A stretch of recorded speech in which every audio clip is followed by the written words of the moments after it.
Hi, I am Sophia Bingham, and I'm going to talk about urbanization and its effects on the environment, wildlife, and people.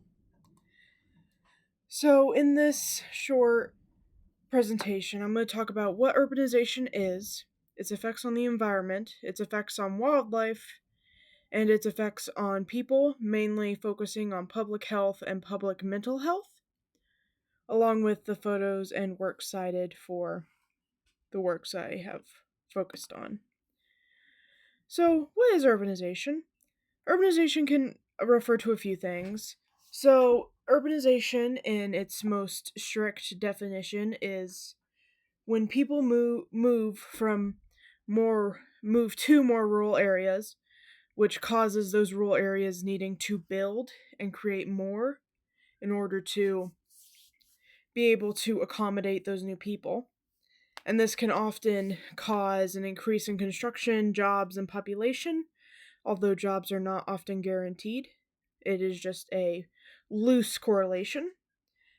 Urbanization can also refer to gentrification, which in its baseline is making an area more pretty or more appealing in order to attract new people to come and live into the urban area. Effects on the environment. So, the effects on the environment are generally an increased need for electricity, because, of course, more people are living in electrified areas in most cases. For example, you can look at um, New York, in which there's a lot of electricity based buildings, and it gets cold, so heating and sometimes in the summer cooling is necessary, which does tie into lighting in large areas. For example, lighting pollution can be an issue, specifically with like nocturnal creatures, with birds, with particular animals, and even with humans ourselves. It can affect the way our brain processes day and night. Highway noise pollution. This is more common in urban areas that have highways. So, New York might not be the best example for highway noise pollution, but it could be a good example for just general noise pollution. For example, if you've ever walked down New York, there's rarely just a quiet street in New York, but also other urban areas such as Murfreesboro has a big heart or a big chunk of highways that are not quiet all of the time. Sewage and littering. So those two can be big factors in pollution in the environment and is one of the ones that are most talked about. So for littering, it would be as simple as just, I don't know, hot dog vendor selling hot dogs. And so the man just throws away his little hot dog tray, not really caring. Sewage is common, and actually is common in most large human civilizations anyway. But especially in urban areas, the increase of production can often cause damage, and increase in transport.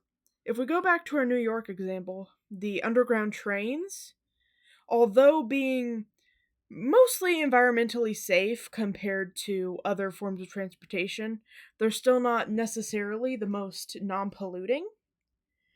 And it does come into an issue eventually when more people come in and the need for public transport such as that becomes increased. Effects on local wildlife. So, some of the effects are risk of endangerment. For example, if you refer to my essay, you can see I mention the anteater in Brazil, which was not recently, it was 2011, I believe, but was endangered by Brazil urban expansion due to the risk of being killed from highways, easy spread of disease. So, to put this blatantly, if dog 1 is close to dog 2 and dog 1 is sick, dog 2 is most likely also going to get sick.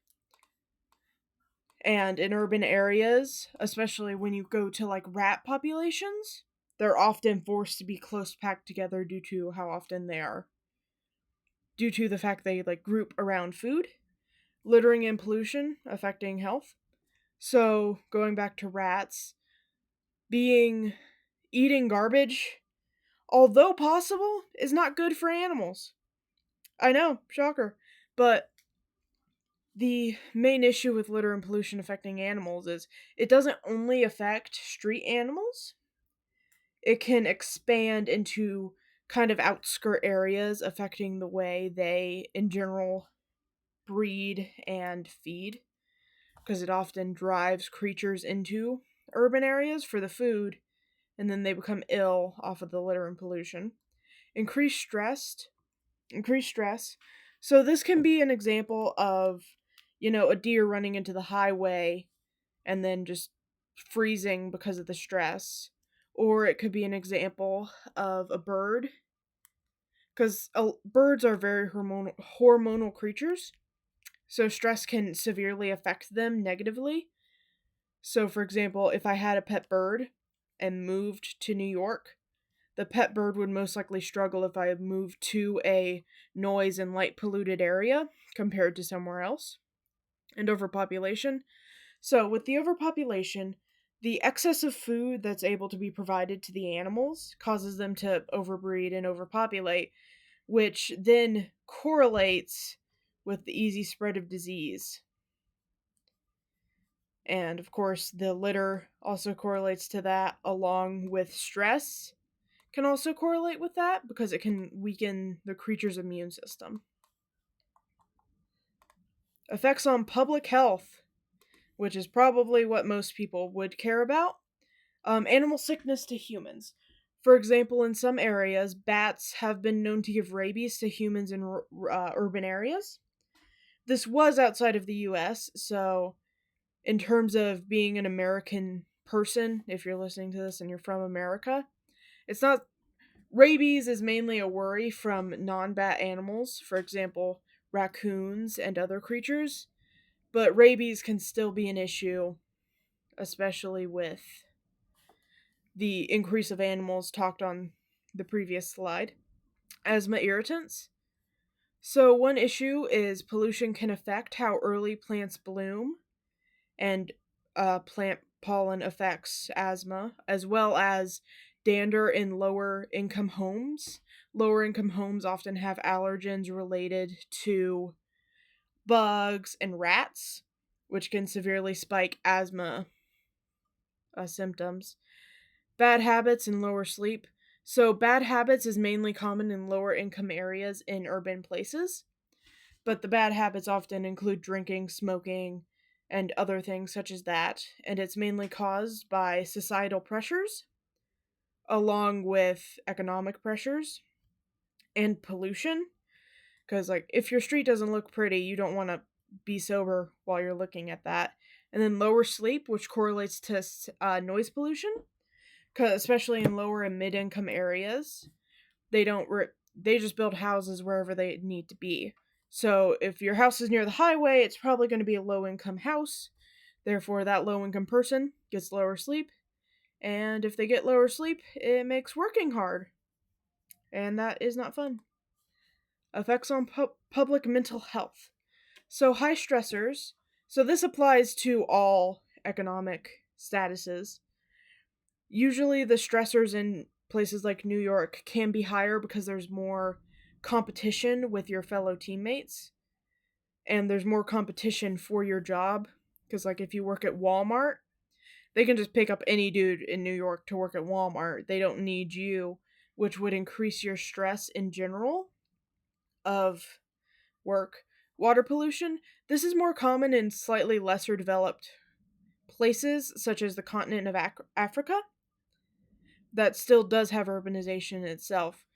The situation was mercury was poisoning the water and the food, causing mercury poisoning, which can severely affect mental health, and it is a generally overstimulating environment.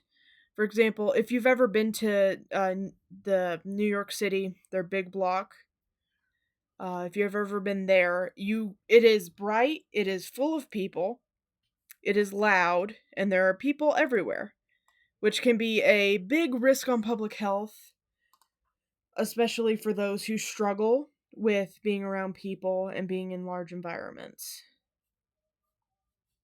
For example, if let's say someone with an anxiety disorder decided to visit New York, that particular location and certain particular locations could be an overstimulant and can worsen the side effects of the anxiety in general. These are all the photos cited for the photos in the slide.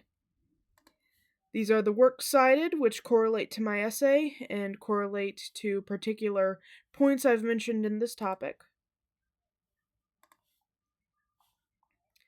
And thank you for listening.